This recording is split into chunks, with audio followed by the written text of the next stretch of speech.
अस्सलाम वालेकुम नाज़रीन, आप देख रहे हैं प्रोग्राम दो टोक।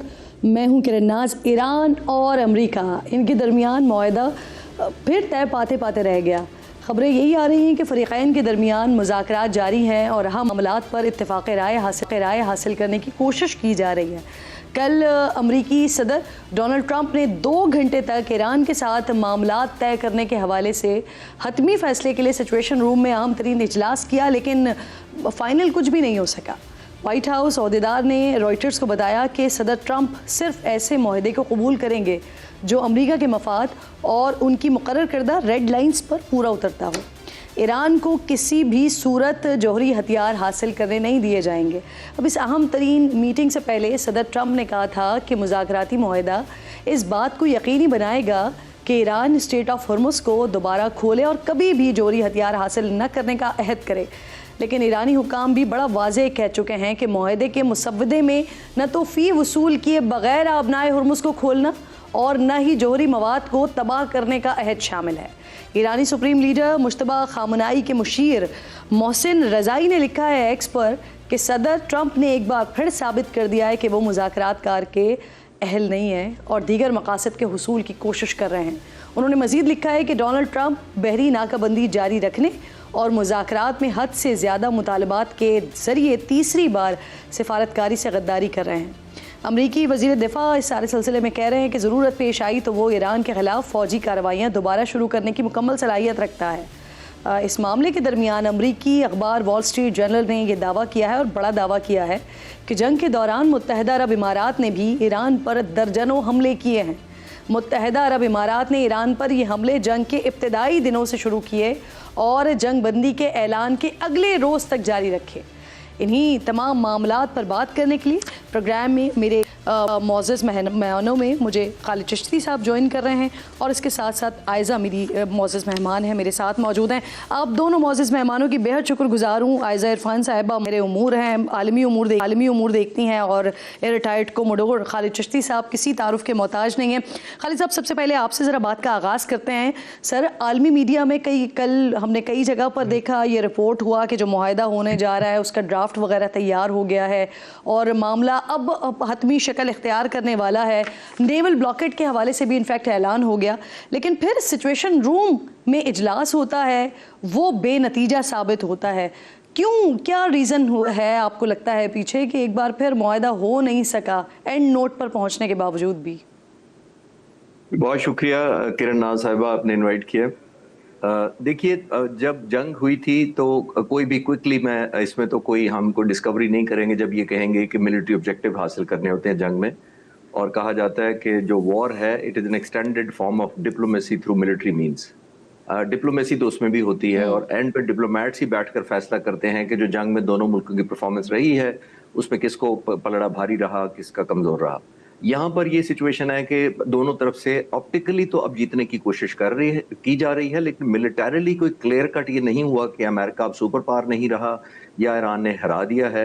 ईरान ने सिर्फ सस्टेन करना था और सर्वाइव करना था, और जिसको कहते हैं कि अपनी टर्म्स में जंग जीत लेनी थी। अमेरिका ने एक जाहिर है एक प्रोहिबिटिव कॉस्ट इम्पोज करनी थी जो उन्होंने कोशिश की, लेकिन मिलिट्री ऑब्जेक्टिव हासिल नहीं कर सके।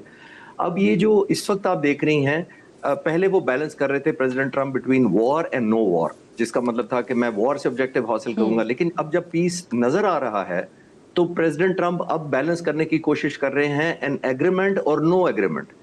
यानी कि वो अपने फॉलोअर्स को, और ख़ास तौर पर ऐसे लोग जो ज़ाहिर शो स्पॉयलर्स हैं, ख़ास तौर पर इसराइल और इजरायली प्राइम मिनिस्टर और एक जूइश और ज़ायनिस्ट लॉबी जो अमेरिका में बहुत डोमिनेंट रोल प्ले करती है, उसको ये जस्टिफाई करने की या कन्विंस करने की कोशिश कर रहे हैं कि हम जो ईरान से मुआहदा कर रहे हैं वो पोजीशन ऑफ स्ट्रेंथ से कर रहे हैं, ना कि पोजीशन ऑफ वीकनेस से कर रहे हैं। जो आप वेस्टर्न मीडिया और खासतौर पे अमेरिकन मीडिया जो उनके इन्फ्लुएंस में है, जिनका मैं जिक्र कर रहा हूँ, तो आप क्लोजली फॉलो करें तो उनका एक लाइन का अगर मुझे कहें कि कंक्लूड करें तो वो ये कह रहे हैं प्रेसिडेंट ट्रंप को कि इस ऐसे मुआहदे से अच्छा है ना मुआहदा करना।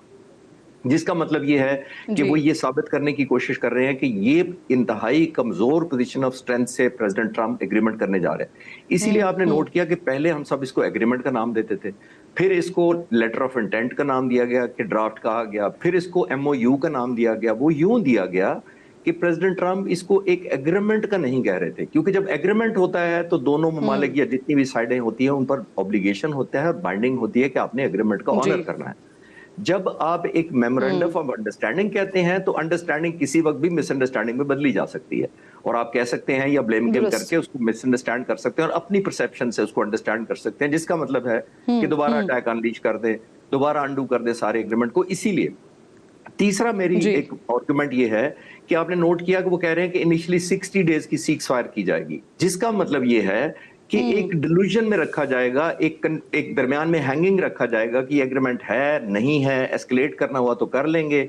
इतनी देर में वो चाहते हैं दुरुस्त। कि वो जो लॉबी प्रेसिडेंट ट्रंप पर प्रेशर डाल रही है वो एक मेमोरी जी। लेन से गुजर जाए उनकी। और आपको भी पता है कि मीडिया के पास रोजाना की बुनियाद पर बहुत टॉपिक होते हैं, अगर 60 दिन तक एक टॉपिक कम डिस्कस हो जाए और आहिस्ता आहिस्ता बैक बर्नर पर चला जी। जाए, जी। तो फिर उसको बाद में चाहे वो एग्रीमेंट का नाम दे लें या एक्सटेंड कर लें अनदर हाइप 60 डाउन हो डेज जाएगी और उसकी। वो ट्रू। एक और प्ले डाउन हो जाएगा सारे का सारा, क्योंकि इस वक्त प्रेसिडेंट ट्रंप बैलेंस जी। करने की जी। कोशिश कर रहे हैं। तो मेरा मानना ये है कि ये बैलेंसिंग बिल्कुल आपकी फैक्टर के बात लिए दुरुस्त। सर मैं इसी बात को आयजा की तरफ लेके चला आगे।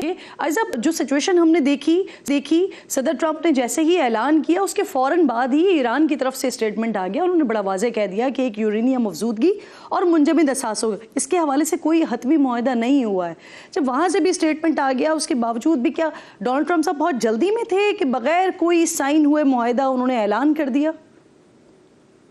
देखिए, इस वक्त अगर आप इस जंग में ये दोनों फ्रीकैन की सूरत हाल देखें तो ये जो बयानात आ रहे हैं ये सिर्फ पॉलिटिकल पॉइंट स्कोरिंग जैसे मामलात लगते हैं, क्योंकि बिहाइंड द सीन टॉक्स जारी हैं और वो किसी ना किसी लेवल पे हो रही हैं, उनमें अंडरस्टैंडिंग्स भी हो रही है, किसी तरफ से भी मुकम्मल ना नहीं आती, मुकम्मल हाँ नहीं आती। एक बंदा एक बयान देता है फिर बीच में थोड़ी सी स्पेस छोड़ देता है।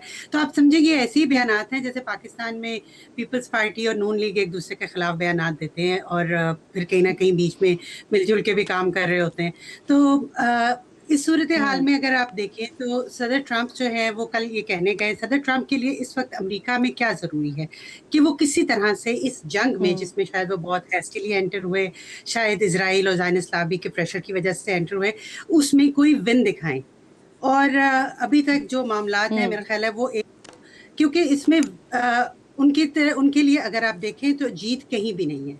अगर वो इस एग्रीमेंट में जाते हैं तो भी जैसे कि खालिद चिश्ती साहब ने कहा कि उनको ये कहा जा रहा है इस एग्रीमेंट से बेहतर है एग्रीमेंट ना करें, और अगर वो इस एग्रीमेंट को नहीं करते और जंग कंसिस्टेंट रखते हैं तो मुल्क में जो इकोनॉमिकली जो सिचुएशन है, उनका जो वोटर बेस है वो बहुत तंग है, तो इनके लिए जीत नहीं है। तो टू बैड ऑप्शंस में से उन्हें एक ऑप्शन चूज करनी है। और एट द सेम टाइम जैसे कि इजराइल की जानिब से मुसलसल जो पिछला सीज फायर है उसकी भी खिलाफ वर्जियाँ की जाती रही हैं, तो बड़ी मुश्किल सिचुएशन है। लेकिन एक अच्छी बात इसके अंदर ये है कि मुख्तलिफ मीडिएटर्स जैसे पाकिस्तान है, कतर ने बहुत अहम रोल अदा करना शुरू किया है, उसकी वजह से बातचीत आगे बढ़ रही है। लेकिन आपने तो समंदर को कूजे में बंद कर दिया ये कह करके जिस तरह से पीपल्स पार्टी और पीएमएलएन आपस में एक दूसरे के ऊपर तनकीद करते हैं और फिर बाद में सब साथ ही बैठे होते हैं, यानी इसका भी एंड रिजल्ट हम यही देख लें कि आखिर में मुआहदा हो ही जाना है। एक और भी बड़ा इंपॉर्टेंट मामला है खालिद साहब, आपकी तरफ ये सवाल लेकर आऊँगी, जो वॉल स्ट्रीट जर्नल की तरफ से दावा किया गया हालिया जंग के दौरान मुत्तहिदा अरब इमारात ने भी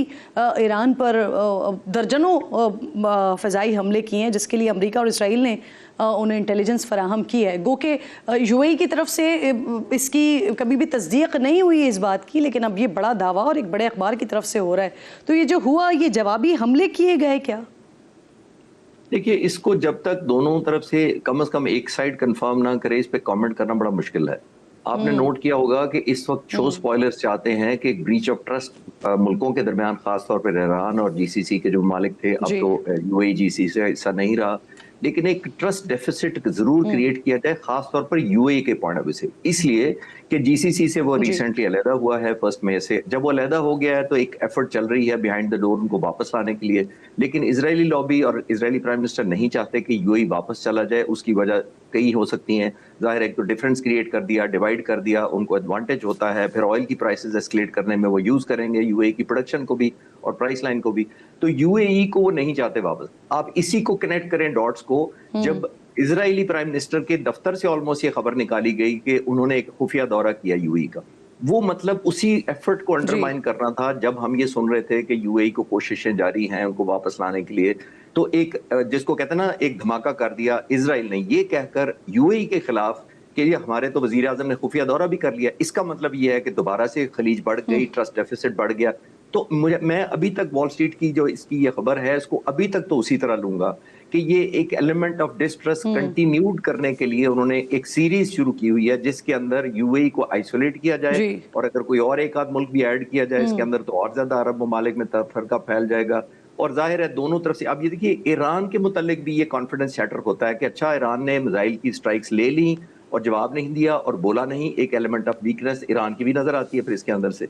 तो ये मुझे अभी तक वही एक बिगर गेम लग रही है, एक डिल्यूजन या परसेप्शन क्रिएट करने की। जी, और आपकी बात दुरुस्त भी है, क्योंकि इस सारे सिनेरियो में हमने देखा है कुछ अमरीकी अखबार और कुछ अमरीकी टीवी चैनल्स ने भी स्पॉइलर का किरदार अदा किया है। इस तरह की खबरें भी पोस्ट करते रहे, इस तरह के आर्टिकल्स भी इनफैक्ट लिखते रहे कि जिससे एक वो ट्रस्ट डेफिसिट की जो आप बात करें वो क्रिएट हो, एक पैनिक क्रिएट हो सिचुएशन में। अब आयजा साहिबा, लेकिन अगर ये वॉल स्ट्रीट जर्नल की खबर को मैं आगे बढ़ाती हूँ तो वो कुछ खबरें तो यहाँ तक भी आई ना कि ईरान के जो सिल्विया पेट्रोकेमिकल कॉम्प्लेक्स है उस पर भी जवाबी हमला किया यूएई ने।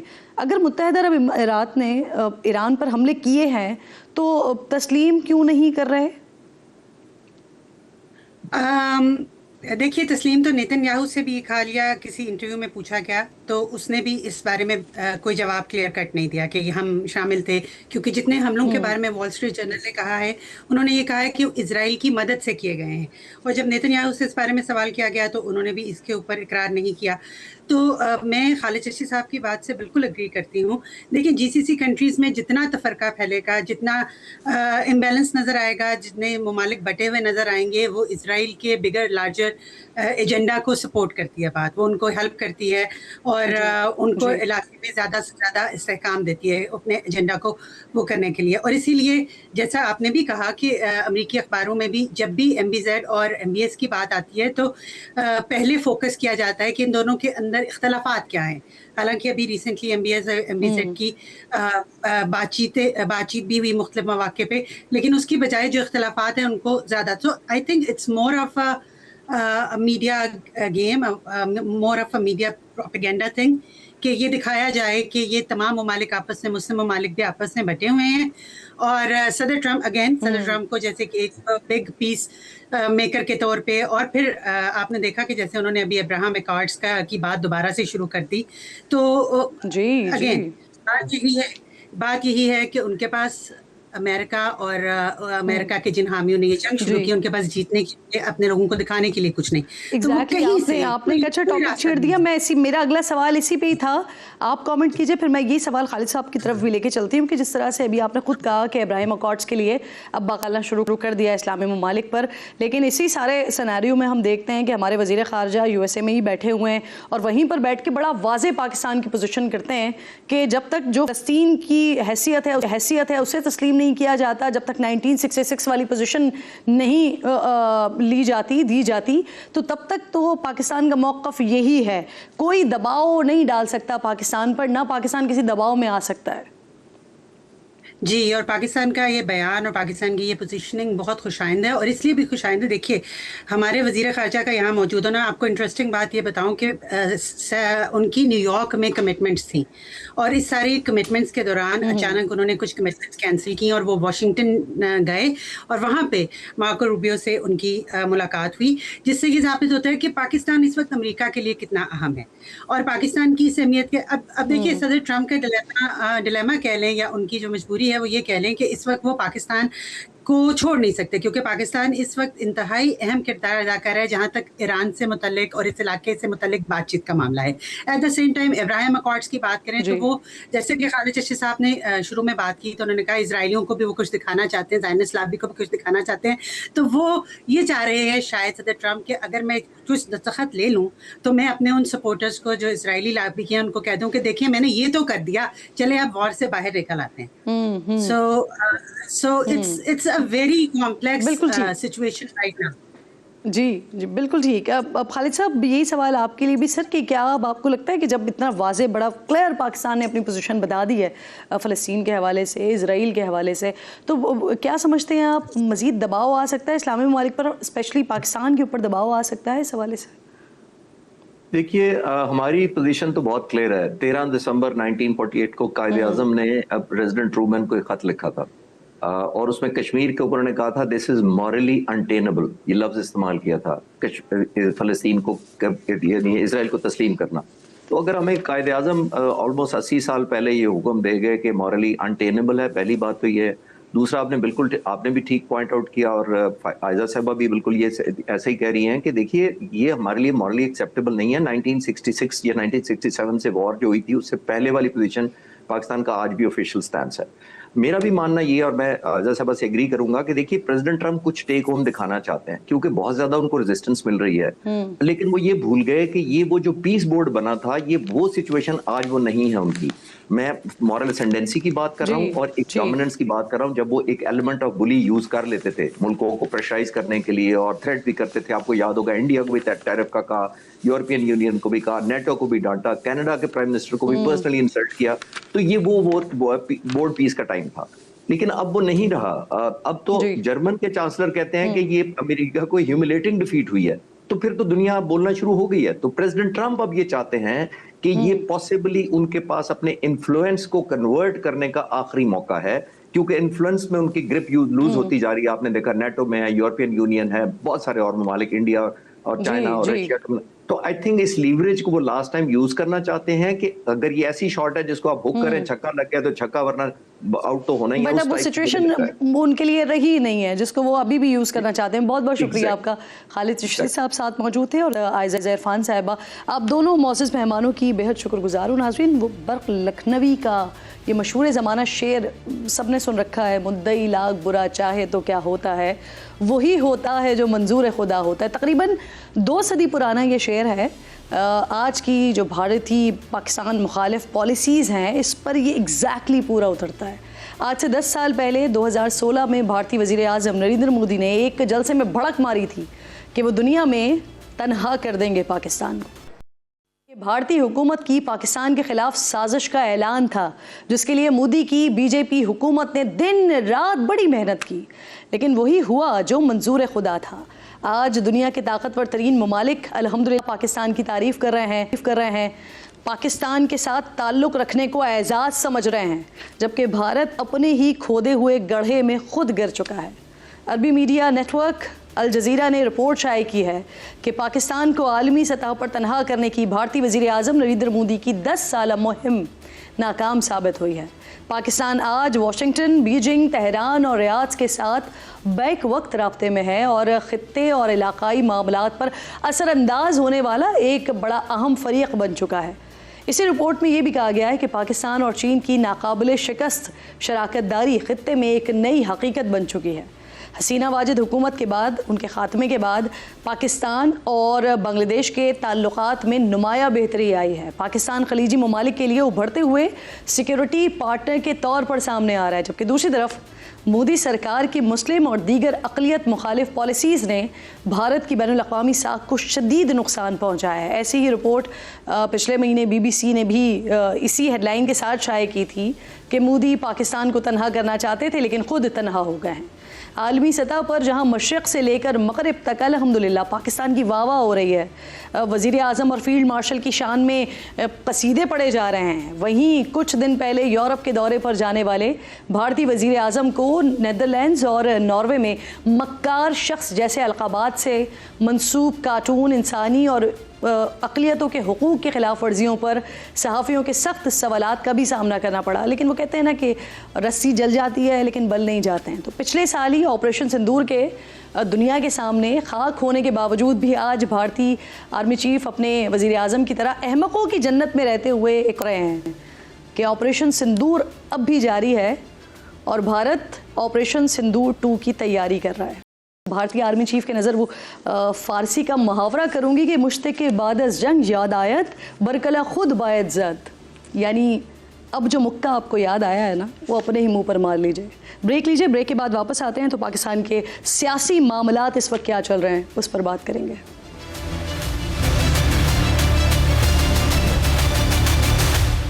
प्रोग्राम में एक बार फिर आपको खुशामदीद कहती हूँ। अगले इतवार यानी 7 जून को गिलगित बल्तिस्तान में इंतखाबात होने जा रहे हैं और पाकिस्तान तहरीक इंसाफ के लिए ऐसा लगता है कि तारीख अपने आप को दोहरा रही है, यानी 2024 की इंतहाई रीसेंट तारीख अपने आप को दोहरा रही है। इंतखाबी निशान से महरूम कर दिए गए हैं उनके जो रहनुमा हैं, उनकी बेदखली भी हो रही है। जुनैद अकबर साहब को कल गिरफ्तार किया गया और फिर उनको गिलगित बदर कर दिया गया। फिर आज असद कैसर साहब के हवाले से कुछ इस तरह की इत्तलात आई। पहले उनको एयरपोर्ट पर रोके रखा, एक तवील वहाँ पर ट्रैफिक जैम रहा और फिर असद कैसर साहब ने बताया कि उनको ये बताया गया है कि उनकी वजह से बाकी जो आवाम वहाँ पर मौजूद है उनको भी परेशान किया गया है। इसके साथ साथ फिर कुछ मामलात ये भी हैं कि ईद अभी गुजरी और इस ईद पर भी इमरान खान और बुशरा बीबी से फैमिली की मुलाकात नहीं होने दी, बच्चों से बात नहीं करवाई गई। पाकिस्तान तहरीक इंसाफ के जो 20 से ज़ायद इस वक्त रहनुमा हैं वो वज़ीर आला सुहेल आफरीदी साहब से नाराज़ नज़र आ रहे हैं। तो ये 3-4 अहम पॉइंट्स हैं जिस पर बात करने के लिए मेरे इंतहाई मौजूद मेहमानों में पाकिस्तान तहरीक इंसाफ की नुमाइंदगी करेंगे शौकत यूसुफजई साहब साथ मौजूद हैं और हुक्मरान जमात से मुझे इख्तियार वली खान साहब ज्वाइन कर रहे हैं। मैं आप दोनों मेहमानों की बेहद शुक्रगुजार हूँ। सर, सबसे पहले शौकत साहब ज़रा आप बताइएगा इस वक्त क्या सिचुएशन है।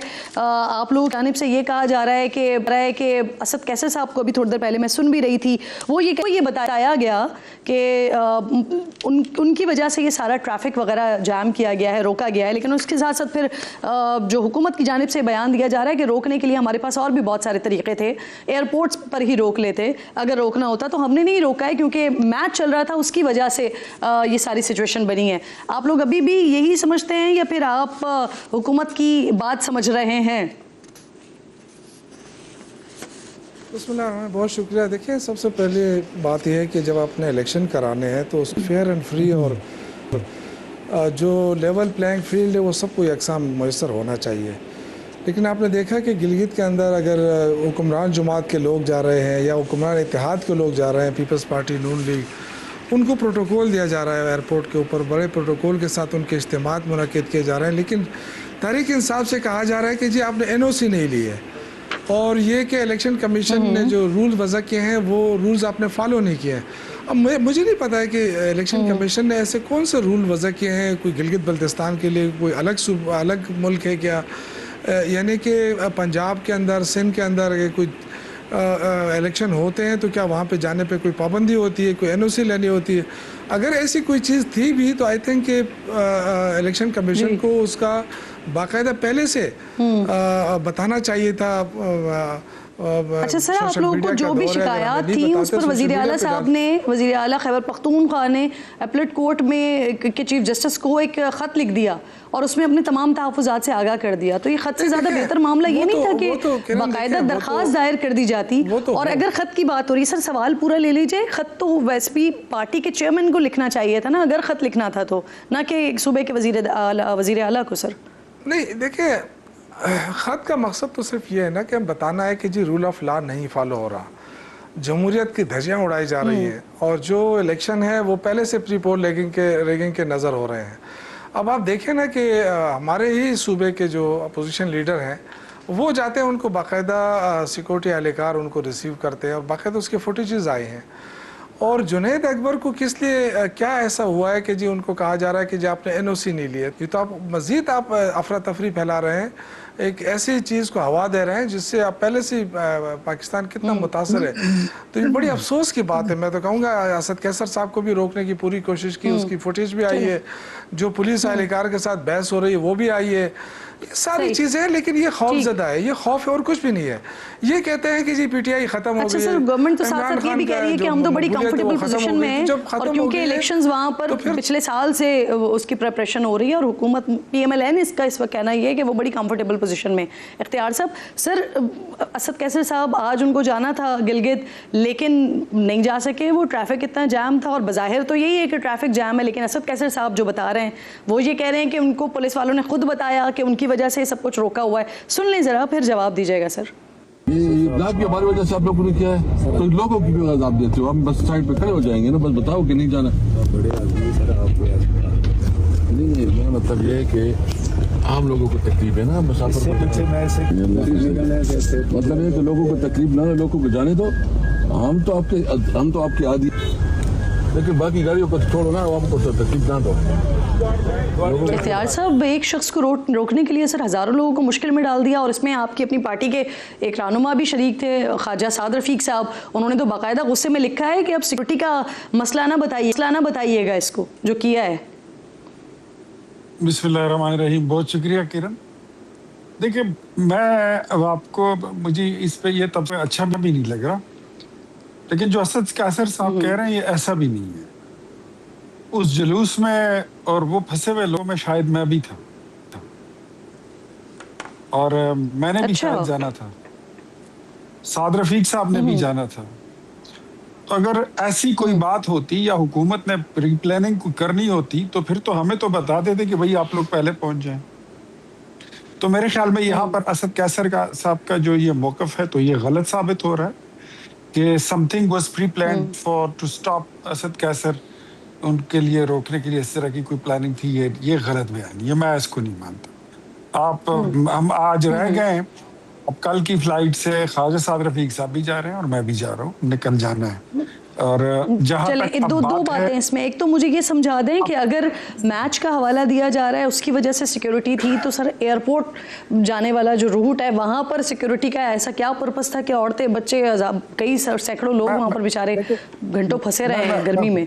दूसरी बात ये कि चलें असद कैसर साहब को हम कह देते हैं, समझ जाते हैं आपकी बात को कि वो गलत बात कर रहे हैं, तो जुनैद अकबर साहब के साथ जो हुआ, उनको जो गिलगित बदर किया गया और उनके लिए एक एनओसी का बहाना कर दिया गया कि एनओसी नहीं लिए इस वजह से वो नहीं रह सकते यहाँ पे। उसी तरफ हमने वहां पर कहते हैं ना कि हुक्मरान जुमात। सबसे पहले तो मैं आपको एक बात बताऊं, ये जो टर्म आपने मेरे भाई ने यूज की लेवल प्लेइंग फील्ड की, ये लेवल प्लेइंग फील्ड की जो टर्मिनोलॉजी है ये पैदा हुई थी, अगर आपको याद हो, इमरान खान जब हुकूमत में थे।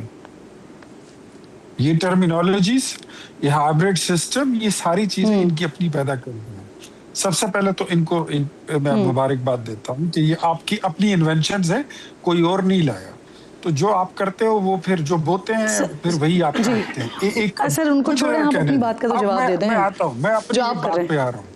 अब हम जा रहे हैं, हमने एनओसी लिया हुआ है, हमने दरखास्तें दी हुई है, तो ये कोई आसमान से थोड़ी उतरे कि जिसका जी मर्जी है यहाँ से मुंह उठाए और वहां पे जाके इलेक्शन कैंपेन शुरू कर दे। क्या आपने पहले इलेक्शन नहीं लड़े? क्या आपने पहले जलसा नहीं किया? जलसा करने से पहले क्या आप डीसी को दरखास्त नहीं देते? क्या आप वहां पर इलेक्शन कैंपेन में हिस्सा लेने के लिए आप इलेक्शन कमीशन से और वहां की हुकूमत से जो चीफ सीएस होता है वगैरह उनको इन्फॉर्म नहीं करते? आपके मुल्क में हालात भी आपको पता है, टेररिज्म भी है, बहुत सारे मसाइल हैं। कल को अगर एक पटाखा फूट गया और आपके किसी एक बंदे को थोड़ा सा भी नुकसान पहुंचा तो फिर तो आपने यही कहना है कि ये देखें हुकूमत जालिम हो गई। देख लें, मालूम कर लेते ना सर कि जुनैद अकबर साहब जिस रैली में थे, क्या उन्होंने एनओसी लिया था, नहीं लिया था? ये भी जवाब दे देते हैं सर। गुलाम अब्बास साहब भी ज्वाइन कर चुके हैं, निगरां वजीर इत्तलात हैं गिलगित बल्तिस्तान के, सर साथ मौजूद हैं। मेरी भी तसल्ली हो जाएगी, आपकी भी, और देखने वालों की भी हो जाएगी। बहुत शुक्रिया गुलाम साहब। मुझे सर ये फरमाइए, पीटीआई निगरां हुकूमत और इलेक्शन कमीशन से सर बड़ी शिकायत हैं, बड़े तहफ़्फ़ुज़ात हैं। ये अब कह रहे हैं पीटीआई के लोग, आप लोगों को हिरासत में ले रहे हैं, गिलगित बदर कर रहे हैं, सूबा बदर कर रहे हैं, मुहिम चलाने नहीं दे रहे हैं, जबकि उनके मुखालिफिन को वहाँ पर खुली आज़ादी है। तो सर इसकी क्या वजह है? एक पार्टी के साथ ये क्यों किया जा रहा है सर? बहुत शुक्रिया, आपने इस हवाले से रब्ता किया। देखें, इससे पहले भी कल भी मेरे ख्याल से हमारे स्पोक्स पर्सन है वज़ीर आला साहब के, उन्होंने इस चीज़ की वजाहत की थी कि पीटीआई ने इलेक्शन कमीशन जो जीबी का है उनसे कोई एनओसी उन्होंने नहीं ली थी। एनओसी लेना जो है वो हर पार्टी के लिए ज़रूरी है। जो इलेक्शन कमीशन के ज़ाब्ता अखलाक है उसको पूरा करना तमाम पार्टियों की जिम्मेदारी है। इवन प्राइम मिनिस्टर साहब जब गिलगित बल्तिस्तान तशरीफ लाए थे, उन्होंने भी एनओसी सीख की थी, उनको बाकायदा एनओसी जारी हुआ था। वो उस एनओसी के तहत यहाँ जुनैद अकबर साहब ने दरखास्त नहीं दी या उनको एनओसी दिया नहीं गया? नहीं, उन्होंने जो हमें बताया गया इलेक्शन कमीशन की तरफ से, उन्होंने एनओसी मांगी नहीं है, सीख ही नहीं किया। उनको एनओसी इन्होंने आज भी मेरे ख्याल से, अगर इनके जो मीडिया भी आया है कि इनके चीफ मिनिस्टर साहब ने जो लेटर लिखा है यहाँ के कोर्ट के चीफ जो है वो कोर्ट को, तो वो इन्होंने चीफ इलेक्शन कमीशन को नहीं लिखा कि कोर्ट पे इन्होंने लेटर लिखा है, तो वो जो प्रॉपर फोरम है वो इलेक्शन कमीशन है, उनसे जो है वो एनओसी सीख करना, उनसे एनओसी लेना जरूरी होता है। बाकी पार्टी के जो लीडर्स यहाँ आ रहे हैं वो बाकायदा एनओसी लेकर आ रहे हैं, तो इनको भी चाहिए था कि पहले एनओसी ले लें थ्रू प्रॉपर तरीके से और उसके बाद वो तशरीफ लाते। तो अच्छा, एक बात तो आप ये कह रहे हैं कि जो बाकी जमातें आ रही हैं यहाँ पर इलेक्शन कैंपेन के सिलसिले में वो एनओसी लेकर आ रहे हैं। दूसरा ये बताएं कि बहैसियत निगरां वज़ीर इत्तलात आप जो इस वक्त सारा सिनेरियो देख रहे हैं, लेवल प्लेइंग फील्ड बनी हुई है तमाम पार्टीज के लिए? सर देखें, जो भी रजिस्टर्ड तंजीमें हैं जो इलेक्शन यहाँ कंटेस्ट कर रहे हैं उन सबको लेवल प्लेइंग फील्ड मिल रहे हैं, उनको वो फैसिलिटेट भी हो रहे हैं, और इस हवाले से किसी भी पार्टी के साथ कोई जाति, कोई इस तरीके से कोई वो नहीं हो रही, और सबको लेवल प्लेइंग फील्ड मिल रहे हैं। सही सही, बहुत बहुत शुक्रिया आपका गुलाम अब्बास साहब, आप मौजूद थे। इसी बात पर मजीद बात करेंगे, दोनों मौजूद मेहमान साथ मौजूद हैं। ब्रेक लीजिए, वापस आइए।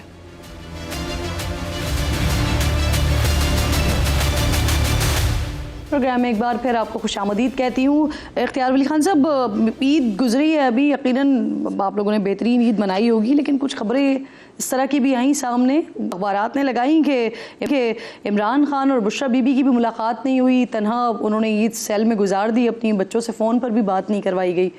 दुरुस्त है सर ये? मेरे नॉलेज में ऐसी कोई बात नहीं है। अभी तो ईद की छुट्टियां ही गुजर रही हैं, और अब ये तो वैसे ही हमेशा आपको पता है कि एक नेगेटिव मैसेज जो है, अगर कोई खबर नहीं है, हालांकि हमने तो सारी उम्र यही सीखा है कि if there is no news think there is good news, तो पाकिस्तान तहरीक इंसाफ तो हमेशा बैड न्यूज जो है वो फैलाती रहती है। चलें, पाकिस्तान तहरीक इंसाफ का दावा होता तो हम फिर ये बात कर सकते थे, लेकिन ये तो अखबारात ने खबरें लगाई हैं ना। ठीक हो गई जी, इतना कोई मसला नहीं है, आज नहीं है तो कल हो जाएगी, परसों हो जाएगी। अभी तो ईद की छुट्टियां, मैं किसी बात की इसकी तस्दीक व तरदीद करने से कासिर हूँ, मैंने नहीं the information. I was in China, मैं चाइना में था और मैं ईद के दिन ही आप कह लें कि नमाज से पहले पहुंचा हूँ। आपने अभी ये बात की ही है, मैं जरा थोड़ा सा उस पर कॉमेंट करना चाहता हूँ कि लेवल प्लेइंग फील्ड खुद इन्होंने किसी को अपनी हुकूमत में नहीं दिया।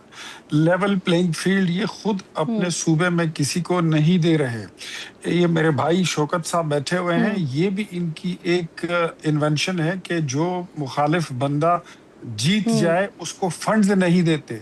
खैबर पख्तूनख्वा में जितने तहसील नाज़िमीन, सर लेवल प्लेइंग फील्ड की आप बात करें, वैसे हम यहीं पर ही इन्हीं प्रोग्राम्स में बैठकर फिर ये बात करते थे कि पाकिस्तान तहरीक इंसाफ की जिस वक्त हुकूमत थी और जो उनकी परफॉर्मेंस थी, जो उनकी गवर्नेंस थी, उसके बाद फिर लगातार जो ज़मीनी इंतखाबात हो रहे थे वो PMLN जीत रही थी सर। तो लेवल प्लेइंग फील्ड कम अज़ कम आप लोगों के लिए तो मौजूद थी, तभी तो आप इंतखाबात जीत रहे थे। मुझे इजाज़त दीजिएगा खान साहब के हवाले से ज़रा मैं शौकत साहब से भी बात कर लूँ। शौकत साहब, इसी खबर के मुताबिक ये भी बताया जा रहा है कि खान साहब के लिए नए कपड़े तक नहीं भिजवाए गए, उन्होंने ईद पुराने कपड़ों में ही गुजारी। नज़रअंदाज तो पार्टी और अहले खाना की तरफ से भी किया गया, अगर हुकूमत ने फैसिलिटेट नहीं किया, बच्चों से नहीं मिलवाया गया तो। नहीं देखिए किरण, ये फस्तायत है, बहुत बड़ा खौफ है इमरान खान से, और शायद ये समझते हैं कि उनको आइसोलेट करके इस तरह हरकतें करके शायद ये समझते हैं कि हम PTI को तोड़ सकते हैं या ख़त्म कर सकते हैं। ये इनके खामख्याली है। वो बंदा इस मुल्क के लिए कुर्बानी दे रहा है और वो डटा हुआ है, और यही सबसे बड़ी इनकी नाकामी है। बहरहाल ये नमाज ईद अदा करना जिस बंदे से हुकूमत को इतना खौफ है, उसके लिए ये पार्टी की तरफ से कि ईद पर नए कपड़े भी न भिजवाए जाएं सर। नहीं, मैं देखिए कपड़े कौन ले जाता, आप बताएं मुझे। कपड़े तो 100 जोड़े हाजिर हैं, लेकिन कौन ले जाएगा, किसको इजाज़त मिलेगी? असल मसला तो ये है, उनको नमाज ईद की इजाज़त नहीं है। आप ये देखें ना कि सारे कैदी जो है वो नमाज ईद अदा कर रहे थे और उनको सेल में रखा हुआ था। जिस तरह से खाना जाता है वहाँ पर, ये तो अल्लाह जिस तरह से पेमेंट की जाती है बाकायदा हर महीने खाने के हवाले से, हमें नहीं पता आज नहीं तो कल मुलाकात हो जाएगी। ये तो ऐसा समझ रहे हैं कि जैसे इनका कानून इनके हाथ में, इनके जी नहीं सर, मैं कह रही हूँ जिस तरह से पेमेंट होती है ना वहाँ पर, या जिस तरह से खाना जाता है, दीगर चीज़ें जाती हैं, कभी खान साहब को मशीन चाहिए होती है वो जाती है, वहाँ पे किताबें जाती हैं, तो कपड़े भी इस तरह से जाए जा सकते थे सर। ये कंसीडर ही नहीं किया गया इसको। सर देखिए कपड़े इम्पोर्टेंट नहीं है, इम्पोर्टेंट ये है कि उनको नमाज ईद अदा करने की इजाज़त दी जाती, ये सबसे इम्पोर्टेंट बात है जो नहीं दी गई। और ये सिर्फ इंसानी हकूक़ नहीं, आइनी नहीं, इस्लामी शायर का मजाक है ना, एक किस्म की नमाज ईद अदा करना हर बंदे का हक है, हर मुसलमान का हक है। आप उससे भी, इस्लामी अक़दार से भी आप दूर जा रहे हैं सिर्फ इस बुनियाद के ऊपर कि आप जोर देना चाहते हैं उनको।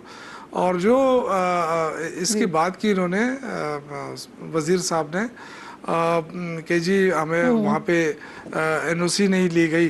देखिए NOC हमेशा ली जाती है बड़े जलसे के लिए, इंतखाबी मुहिम के लिए। मैं पहली मरतबा सुन रहा हूँ कि जी NOC लेना पड़ रहा है। अगर इलेक्शन कमीशन ने कोई ऐसा चीज़ अनाउंस किया तो बता दें, हमें पहले से बता दें कि जी ये इन्होंने अनाउंस किया था या इसका ये ला है कि जी आपने ये नहीं किसी ने नहीं लिया है, ये ऐसे ही सारा मजाक है टीवी पे आके। इससे पहले जो मैं एक और शो में बैठा था, इनकी PMLN की MNA है और वो वकील भी है, मुझे नाम भूल रहा हूँ, उन्होंने कहा कि अच्छा नहीं हो रहा है। मुझे तो चलें, आपने जो नमाज़ ईद की बात की है ना, वो मैंने इख्तियार साहब, मेरे पास बिल्कुल, मुझे क्लोजिंग का कहा जा रहा है, वक्त मेरे पास बिल्कुल ख़त्म हो गया। सिर्फ हाँ या ना में जवाब दे देंगे, बाकी सारी बातें ठीक, लेकिन क्या ये भी हो सकता है वैसे कि नमाज से, ईद की नमाज से ही रोक दिया जाए? सर देखिए, मैं आपको एक बात बताता हूँ, ये भी इनका एक वो मजहबी टच हाँ या ना में बता दें, वक्त खत्म हो गया बिल्कुल। ये मजहबी टच इसका तस्दीक कर देना कि उनको नमाज पढ़ने की इजाजत दी गई है। चलो ये आप तस्दीक कर दें। इमरान खान जब बाहर थे, जब वो वजीर आजम थे, उन्होंने कौन सी नमाज ईद की पढ़ी थी? मेरे भाई वो तो उस वक्त भी नहीं पढ़ते थे। ये डिसाइड तो आपने नहीं करना ना सर, ये अल्लाह और बंदे का मामला है सर, ये आपने डिसाइड नहीं करना, लेकिन रोका भी नहीं जा सकता। बहुत शुक्रिया, आप दोनों मौजूद साथ मौजूद थे। वक्त मेरे पास बिल्कुल खत्म हो गया, वरना यकीनन हम इस डिबेट को आगे बढ़ा देते। इंशाल्लाह नाज़रीन से मुलाकात होगी कल। अपना और अपने मुल्क का खास ख्याल रखिए। फ़लस्तीन को, मकबूसा कश्मीर को अपनी दुआओं में याद रखिए। अल्लाह निगहबान।